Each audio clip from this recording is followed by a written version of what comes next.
Mihajlo Pupin, veliki pronalazač koji je stvarao civilizaciju u kojoj živimo, visoki intelektualac i nepokolebljivi monarhista, čovek koji je skrojio granice kraljevine Srba, Hrvata i Slovenaca, donevši Srbiji Banat, dobitnik Pulicerove nagrade i profesor na brojnim univerzitetima.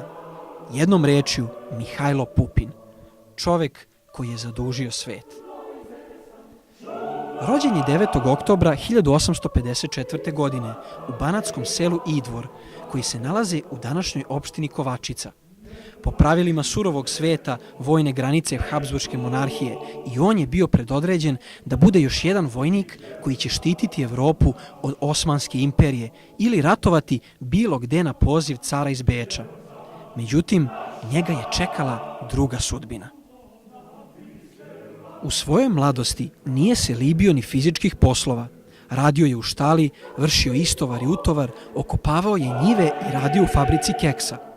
Paralelno sa tim išao je u večernju školu i učio engleski, grčki i latinski jezik, kao i svetsku književnost. Primjera radi, Mihajlo Pupin poznavao je napamet čitavu Ilijadu. Svaki slobodni trenutak koristio je za svoje stručno i naučno usavršavanje. Bio je član Američke akademije nauka, kao i Srpske kraljevske akademije. Za svoga života postao je i počasni član preko 18 univerziteta. Činjenica koja je i danas opšte poznata u svetu jeste da je od tajnog tima u kome je Pupin razvijao sonar i radiokomunikacije nastala kasnije agencija NASA. Jedna od mnogih anegdota i dogodovština koje prati njegov buran život jeste i ona kada je kralj Aleksandar ponudio Pupinu da mu država izgradi vilu ako ikada odluči da se vrati u otadžbinu.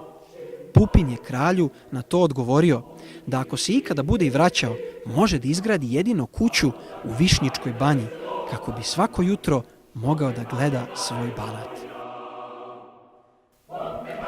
Amerikanac po obrazovanju, ali Srbin po rođenju, kako je za sebe govorio Mihajlo Pupin, ostaće zabeležen kao jedan od najvećih umova čovečanstva, koji u neprekidnoj trci za boljitkom i napretkom ljudi zauzima središnje, najbolje mesto, pored Einsteina, Marije Kiri, Tesle i drugih velikana. Mihajlo Pupin umire u Njujorku 12. marta 1935. godine, gde i danas počiva.